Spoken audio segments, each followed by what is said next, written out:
आज की कहानी एक अजीब व गरीब कहानी है।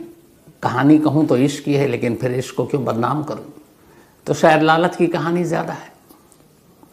कहानी कानपुर की है। कानपुर में एक परिवार रहा करता था। इस परिवार के मुखिया थे राजेश गौतम, उम्र 40 साल। राजेश गौतम के पिता की मौत हो चुकी थी। कुल 3 भाई, तीनों भाइयों में बेहद प्यार। पिता अच्छे खासे ज़मींदार थे। उन्होंने करोड़ों की वसीयत छोड़ी। तीनों भाई के जो हिस्से में ज़मीन आई, उस ज़मीन की कीमत ही करीब 20 करोड़ से ज़्यादा होगी, अलग अलग।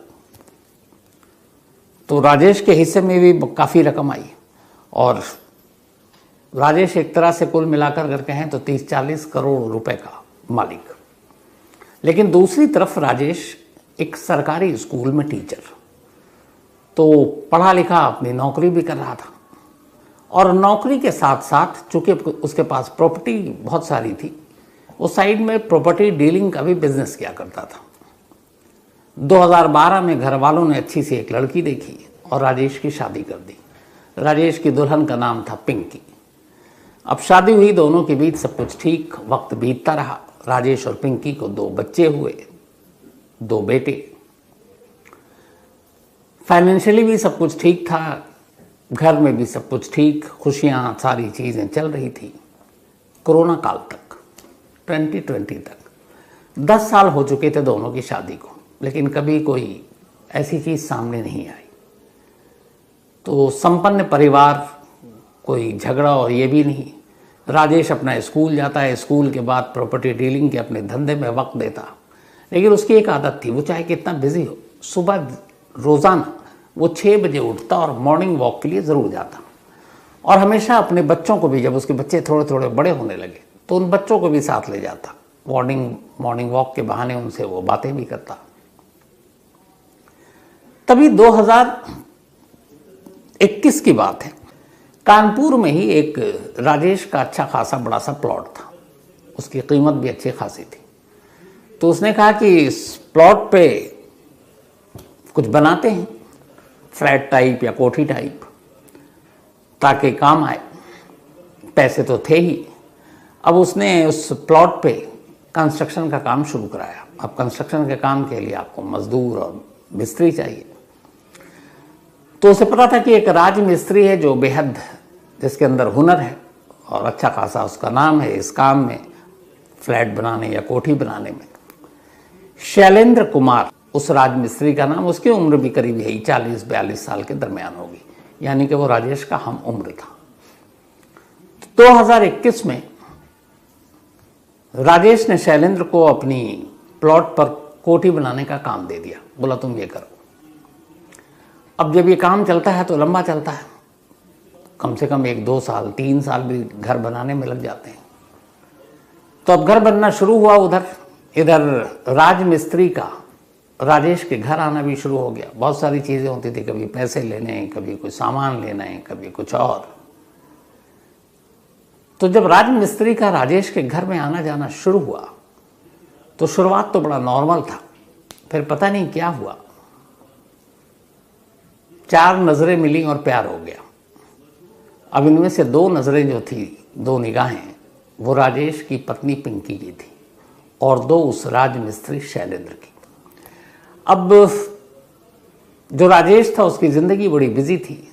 वो सुबह उठता और स्कूल का टाइमिंग यही होता, तो वो 7-7:30 स्कूल चला जाता। स्कूल से लौटता करीब 3 बजे। फिर थोड़ी देर रुकने के बाद 4 बजे से वो अपना साइट का प्रॉपर्टी डीलिंग का धंधा देखता। फिर रात करीब घर आते आते 7-8 बज जाते। तो कुल मिलाकर वो ज़्यादातर वक्त घर के बाहर ही बिताता और घर में 2 छोटे बच्चे और पिंकी अकेली। तो अब 2021 में जब घर बनना शुरू हुआ तो राजमिस्त्री का घर आना जाना शुरू हो गया। धीरे धीरे इस आने जाने के चक्कर में पिंकी राजमिस्त्री को अपना दिल दे बैठी। अब दोनों में प्यार हो गया, प्यार परवान चढ़ा। उन्हें मालूम था राजेश घर में रहता नहीं है। धीरे धीरे दोनों मिलने लगे। वक्त या फिर बंदिश कोई थी नहीं, क्योंकि टाइम टेबल सबको पता था। लेकिन दूसरी तरफ ये भी सच है कि ऐसे इश्क मुश्क छुपाए नहीं जाते, ज़्यादा लंबे वक्त तक छुपते नहीं। पड़ोसियों की नज़र पड़ी, उन्होंने देखा यार इस घर में, राजेश के घर में, ये राजमिस्त्री का कुछ आना ही जाना है।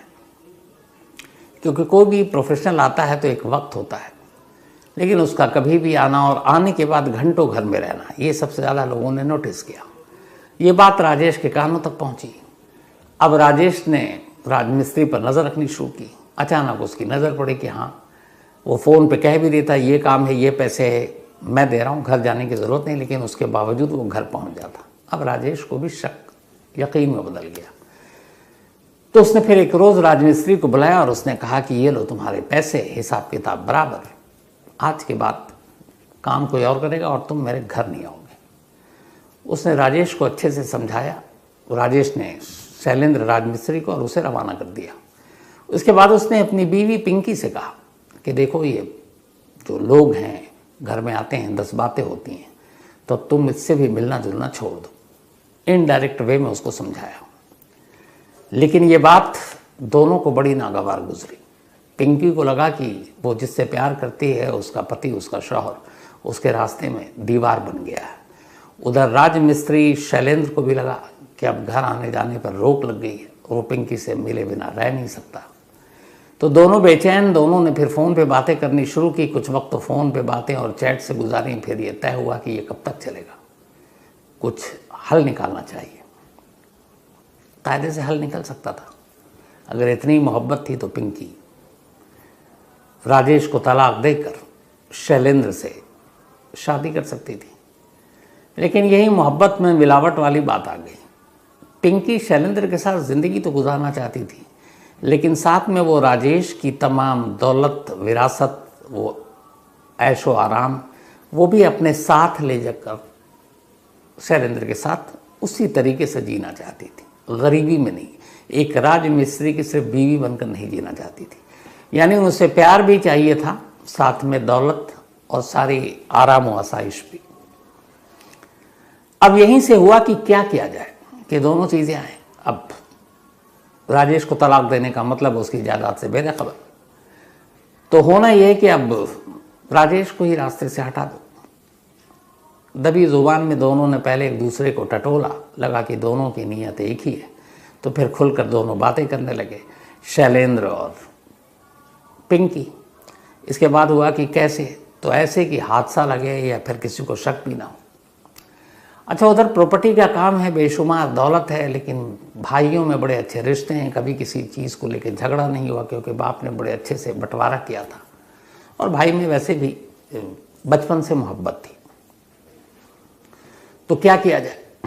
टीवा की सबसे आसान रास्ता, जहर देकर मार दिया जाए। किसी को पता भी नहीं चलेगा, यूं लगेगा कि कोई बीमार हो गया, या फिर कोरोना काल में तो वैसे ही सब कुछ हो रहा था, तो पता भी नहीं चलेगा।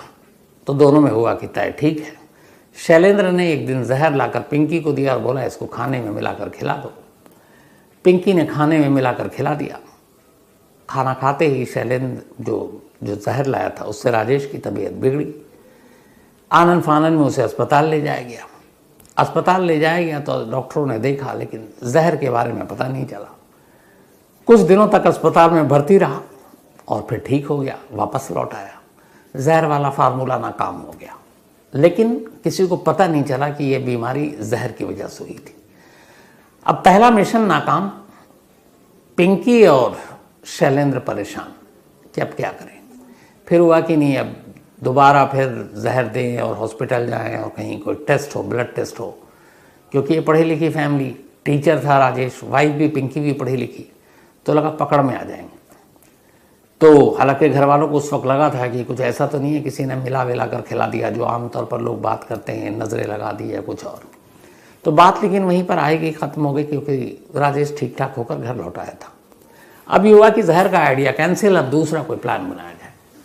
तो दूसरा ये था कि किसी सुपारी किलर को हायर किया जाए। सुपारी किलर जान लेगा, उसके बाद अब इतने पैसे थे, इतनी प्रॉपर्टी थी, प्रॉपर्टी डीलर का धंधा था, तो कहीं भी कोई भी दुश्मनी निकाली जा सकती है। और सुपारी किलर कत्ल करेगा तो उसमें हम पे तो कोई आँच आएगी नहीं। अब ये हुआ कि ढूंढा जाए। शैलेंद्र ने ढूंढा 2 लोगों को, उनसे बात की, 4 लाख रुपए में डील डन हुई। तब ये हुआ कि 4 लाख रुपए दे दो पहले, तब काम होगा। पति को रास्ते से हटाने के लिए इतनी ज़्यादा बेचैन थी पत्नी पिंकी कि उसने आगे पीछे कुछ सोचा नहीं, पैसे उसके पास बेशुमार थे। उसने 4 लाख उठाए और सुपारी किलर को दे दिए। सुपारी किलर ने पैसे लिए और कहा कि ठीक है, इतने दिनों के अंदर काम कर देंगे। वो सारे दिन बीत गए, लेकिन राजेश जिंदा रहा। अब पिंकी परेशान, उसने पूछा शैलेंद्र से क्या हुआ। अब शैलेंद्र उस सुपारी किलर को ढूंढे, उसका मोबाइल वो सब कुछ बंद, गायब। अब उसको ढूंढा जा रहा, उसकी खबर की जा रही, लेकिन दोनों सुपारी किलर गायब। तो बाद में एहसास हुआ कि सुपारी किलर ने उन्हें बेवकूफ़ बना दिया। पैसे तो ले लिए और लेने के बाद वो भाग गए। अब उसके खिलाफ मुकदमा भी क्या दर्ज कराएं कि भाई सुपारी किलर जो है हमारे सुपारी के पैसे लेके भागा है, तो उल्टे ये कंप्लेनेंट भी अंदर हो जाएंगे। तो खैर दोनों खून के आंसू पीकर रह गए। अब ये हुआ कि अब क्या, एक बार और इन्होंने किसी सुपारी किलर को ट्राई किया, 2 बार किया, लेकिन वहाँ पे भी काम बनी नहीं, क्योंकि अब पहली बार पैसे दिए थे, वो भाग गया, तो ये थोड़े संभल गए थे, लेकिन वो फाइनल हुआ नहीं। और उन्होंने सुपारी किलर को टारगेट नहीं बताया था कि कौन है। वक्त बीतता जा रहा था, दोनों के मिलने मिलाने पे पाबंदी थी और दोनों बेचैन थे कि रास्ते का कांटा हटे तो हम मिलें और उसकी दौलत पर फिर हम अपना एक महल बनाएं। तो ये सुपारी किलर जहर सारी चीज़ें नाकाम हो गई। तो फिर इन दोनों ने तय किया कि क्यों किसी और का सहारा लिया जाए, चलो खुद इस काम को अंजाम देते हैं। पिंकी ने कहा कि हाँ चलो खुद से करते हैं, ताकि हम डेट श्योर भी हो जाएंगे कि पति मर चुका है। अब इसके बाद कैसे? तो हुआ कि मौत ऐसी हो कि दुनिया को लगे कि एक रोड एक्सीडेंट है, सड़क हादसे में जान गई। सड़क हादसे में रोज़ाना इतने लोग मरते हैं, तो किसी को शक भी नहीं होगा। तो ये हुआ कि हाँ ठीक है, लेकिन रोड एक्सीडेंट में मारने के लिए कार भी चाहिए। अब राजेश के कार से ही तो राजेश को कुचल नहीं सकते हैं, तो शक हो जाएगा। तो क्या किया जाए? तो फिर इन्होंने एक इको कार कहीं से सेकंड हैंड खरीदी, लेकिन उसके नंबर प्लेट चेंज कर दिया, फर्जी नंबर प्लेट लगाया। अब ये हुआ कि इसी इको कार से उसको कुचलेंगे तब जब वो तन्हा सड़क पर होगा, ट्रैफिक ज़्यादा नहीं होगी, लोग ज़्यादा नहीं होंगे, तो तेज़ स्पीड में, और हमें लोकेशन पता होगा कि कब कहाँ से गुजर रहा है, उसको कुचल कर मार डालेंगे और फिर वहाँ से भाग जाएंगे। फाइनल हो गया ये आइडिया। अब इसके बाद ये हुआ कि एक बैकअप प्लान भी होना चाहिए कि अगर रोड एक्सीडेंट हुआ, मानो मारा, गाड़ी ख़राब हो गई, तो फिर उतर के कहाँ भागेंगे। तो एक दूसरी गाड़ी होनी चाहिए जिसमें बैठकर हम लोग वहाँ से निकल सकें और उस गाड़ी को छोड़ दें, क्योंकि उस गाड़ी का मालिक या मालिकान के बारे में कोई इनसे तार नहीं जोड़ रहा था, यानी ना पिंकी से ना शैलेंद्र से। तो एक दूसरी गाड़ी का इंतज़ाम किया गया। और फिर ये हुआ कि अब कब, तो घर की बेदी लंका ढाए। पिंकी ने बताया कि मेरे पति को एक शौक़ है सुबह सुबह मॉर्निंग वॉक का, और वो सुबह मॉर्निंग वॉक के लिए जाते हैं, लेकिन मंडे टू फ्राइडे चूँकि वर्किंग डे होता है, तो बहुत सारी सुबह सुबह कानपुर जैसी जगहों पे दुकानें भी खुल जाती हैं, लोग सड़कों पे भी होते हैं। सैटरडे को थोड़ी भीड़ कम होती है, ट्रैफिक भी कम होता है, क्योंकि वीकेंड शुरू हो जाता है। लोग कहते हैं चलो अब आराम से सुस्ता हो, एक दिन मॉर्निंग वॉक पे ना जाऊं तो क्या हो। लेकिन राजेश 7 दिन मॉर्निंग वॉक पे जाया करता था, इवन संडे भी। तो ये हुआ कि सैटरडे का दिन चुनते हैं। यही लास्ट मंथ था, 4 नवंबर, सैटरडे का दिन। तो वह कि सैटरडे को चुनते हैं। वो जैसे ही घर से निकलेगा, पिंकी शैलेंद्र को बताएगी। शैलेंद्र ने एक जो गाड़ी ली थी जो सेकेंड हैंड, वो भी एक लड़का था, उसको बोला कि तू ड्राइविंग सीट पे बैठेगा और हम दोनों उस कार में बैठेंगे। उसको भी कुछ पैसे देने थे। इधर अब एक दिक्कत ये थी कि जब भी राजेश मॉर्निंग वॉक पे जाता तो अपने बच्चों को लेकर जाता था। अब इधर पिंकी पति को बेशक मारना चाहती है, लेकिन माँ भी है, बच्चों का भी उसको ख्याल रखना है कि बच्चों को कुछ ना हो जाए। तब अजीब रिश्ता है।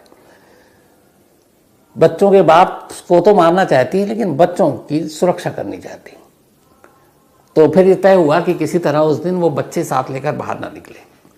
इसकी गारंटी ली पिंकी ने। उसने कहा ठीक है।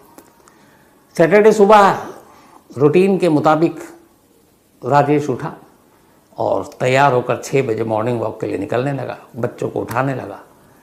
पिंकी ने बहाना बना दिया कि बच्चों की थोड़ी तबीयत ठीक नहीं है, आज रहने दो। उसने भी कहा ठीक है, कई बार ऐसा हो चुका था। शैलेंद्र अकेला निकल पड़ा। जैसे ही उसने घर के बाहर कदम रखा, पिंकी ने उसको फ़ोन किया, शैलेंद्र को। गाड़ी घर के पास आई, वो खुद गाड़ी में बैठी, क्योंकि वो अपनी आंखों से देखना चाहती थी कि हाँ उसका पति मर चुका है। अब गाड़ी में 3 लोग थे, ये लोग बैठे। उसके बाद इन्होंने पहले ही इन्हें मालूम था कि रूट क्या है उसके मॉर्निंग वॉक का, और वो कौन सी जगह है। एक स्वीट शॉप था, उसी के पास आमतौर पे और कुछ था नहीं, और सुबह सुबह का वक्त, तो वहीं पर टक्कर मारने की, क्योंकि जगह भी ज़्यादा थी वहाँ पर। अब जो राजेश है वो बेखबर मॉर्निंग वॉक पर रूटीन की तरह जा रहा है, और पीछे से एक इको कार तभी बड़ी तेज़ी से आती है और राजेश को उड़ा देती है। बहुत ज़्यादा ज़बरदस्त टक्कर थी। राजेश सड़क पर गिर पड़ता है, सर में फिर चोट लगती है, खून बहने लगता है। लेकिन इस टक्कर से होता यह है कि इको की जो गाड़ी है वो फंस जाती है, ख़राब हो जाती है। तभी बड़ी तेज़ी से पीछे एक दूसरी कारी आई गाड़ी, और उसमें ये सब उतर के बैठते हैं और मौके से भाग जाते हैं। अब गाड़ी वहीं थी और जो राजेश है वो वहीं तड़प रहा था। तब तक आवाज़ सुनकर कई लोग आए। कुछ ने देखा एक गाड़ी में भागते हुए लोगों को। फिर उन्होंने एम्बुलेंस और उसको पुलिस को फ़ोन किया। पुलिस आई, राजेश को अस्पताल ले गई, लेकिन देर हो चुकी थी, राजेश ने दम तोड़ दिया। अब पुलिस ने तफ्तीश की तो चश्मदीद था ही, उसने बोला एक गाड़ी ने टक्कर मारी थी। पुलिस ने फैमिली वालों को इन्फॉर्म किया। पिंकी और उसके भाइयों तक खबर गई, पूरा परिवार का रो रो कर बुरा हाल। इधर पिंकी इस हादसे के फौरन बाद घर पहुंच चुकी थी, बाकी लोग निकल लिए। तो अब पुलिस ने भी ये माना और देखा जो विटनेस थे कि एक रोड एक्सीडेंट का मामला है, और पुलिस ने रोड एक्सीडेंट का ही मामला दर्ज कर लिया। 4 नवंबर की बात है। अब एक सिंपल सा केस था। पुलिस ने कहा चलो पता करते हैं। उन्होंने सीसीटीवी कैमरा देखा। पहले दिन सीसीटीवी कैमरे को उन्होंने बहुत सीरियसली नहीं देखा। उन्होंने देखा एक गाड़ी है, ये है, गाड़ी का नंबर प्लेट फर्जी था, तो उन्हें लगा पता नहीं क्या होगा। लेकिन तभी राजेश के एक भाई ने पुलिस स्टेशन में कंप्लेंट लिखाई। उसने कहा कि हमें डाउट है कि हमारे भाई का रोड एक्सीडेंट में मौत इनकी नहीं हुई है, बल्कि इनको मारा गया, इनको जहर, बल्कि पहले भी जहर देकर मारने की कोशिश की गई थी, तो ये एक्सीडेंट एक दिखावा है। अब पुलिस ने जब कहा कि ऐसी बात है तो फिर जांच की तो फिर हॉस्पिटल पहुंचे जब वो तबीयत बिगड़ी थी जहर वाली। और उन भाइयों को इत्तेफाक से ये पता था कि एक राजमिस्त्री है जिसके साथ उनकी भाभी के बड़े क्लोज रिश्ते हैं, कि शायद भाई ने बताया हो, पड़ोसियों तक को तो पता था। अब जब इस रिश्ते की कहानी आई तो पुलिस के भी कान खड़े हुए। उन्होंने कहा कि चलो अब तफ्तीश करते हैं। अब पहली बार पुलिस ने तफ्तीश ढंग से करनी शुरू की। उन्होंने सीसीटीवी कैमरा देखा तो देखा कि जब एक्सीडेंट हुआ तो एक दूसरे कैमरे में एक दूसरी गाड़ी इस कार को लगातार फॉलो कर रही थी। और फिर एक विटनेस था जिसने बताया कि एक गाड़ी में बैठकर ये लोग भागे दूसरी, तो वही कार थी जो फॉलो कर रही थी। अब ये लिंक जुड़ा, तब पुलिस को लगा उधर कहानी पता चली। अब पुलिस ने राजेश के कॉल डिटेल को खंगाला। अब और किसको खंगालें, तो भाइयों ने भाभी पर शक जताया, तो पिंकी के कॉल डिटेल खंगाले गए 4 नवंबर की मॉर्निंग की। उसमें उस वक्त के जो नंबर मिले तो उसमें एक नंबर मिला शैलेंद्र सोनवरकर का। अब उसका नाम इन लोगों ने सुन रखा था, राजमिस्त्री। अब सुबह सुबह सैटरडे के दिन 5:30-6 बजे कॉल क्यों? पुलिस ने शैलेंद्र को उठाया और उससे पूछताछ शुरू की। अच्छा, इससे पहले उन लोगों ने मोबाइल का जो लोकेशन देखा तो इत्तेफाक से शैलेंद्र का भी लोकेशन उसी स्पॉट पर दिखा रहा है और पिंकी का भी लोकेशन उसी स्पॉट पर दिखा रहा है। तो बहुत सारी चीज़ें मोबाइल ने क्लियर कर दी। इसके बाद शैलेंद्र को उठाया गया, थोड़ी उसकी खातिरदारी की गई, फ़ौरन तोते की तरह बोलना शुरू किया, सारी कहानी उगल दी। इसके बाद पिंकी को बुलाया गया जो अब तक रो रही थी लगातार इतने दिनों से। तो पिंकी ने भी फिर धीरे धीरे सब उगल दिया कि रोड एक्सीडेंट नहीं था, बल्कि राजेश गौतम को एक प्लानिंग के तहत कत्ल किया गया और उसे दिखाया गया रोड एक्सीडेंट। अब इस कहानी का क्लाइमेक्स ये है कि एक बीवी जो अपने पति को मारकर उसकी बेशुमार दौलत पर राज करना चाहती थी, अपने आशिक के साथ उससे शादी करके पति तो चला गया, ये खुद जेल चली गई, दौलत वहीं रह गई और अब ज़िंदगी में ये दौलत न उसके कभी हिस्से में आएगी और ज़िंदगी में शायद उसे कभी वो शैलेंद्र भी अब नहीं मिलेगा जिससे वो प्यार करती है, या शैलेंद्र जो पिंकी से प्यार करता है, क्योंकि दोनों अब सलाखों के पीछे होंगे और 302 का मामला है। उम्र कैद तो कहीं गया नहीं, तो उम्र कैद पूरी उम्र और पूरी जवानी तो सलाखों के पीछे होगी। बुढ़ापे में मालूम नहीं, अगर कुछ रहम खाया कानून ने और दोनों को छोड़ दिया, तब तक इनका प्यार का बुखार उसी तरह बरकरार रहेगा, नहीं रहेगा, कहा नहीं जा सकता। लेकिन हाँ, इस चक्कर में 2 बच्चे यतीम हो गए, इसलिए कि बाप तो दुनिया में रहा नहीं उन दोनों बच्चों का, और माँ का साया भी छिन गया क्योंकि वो गुनहगार और कानून उसे अपने साथ ले गई। तो न माँ रही और न बाप, बच्चे जिनका कोई कसूर नहीं वो यतीम हो गए। काश ऐसे क्लाइमेक्स, ऐसे अंजाम अगर पहले सोच ले लोग तो बहुत सारे जुर्म होने से ही रुक जाए, करे ही नहीं। लेकिन क्या करें, लालच और इंसानी खतरनाक जो दिमाग है ना, वो मानता नहीं है और इसीलिए इस तरह के जुर्म होते रहते हैं।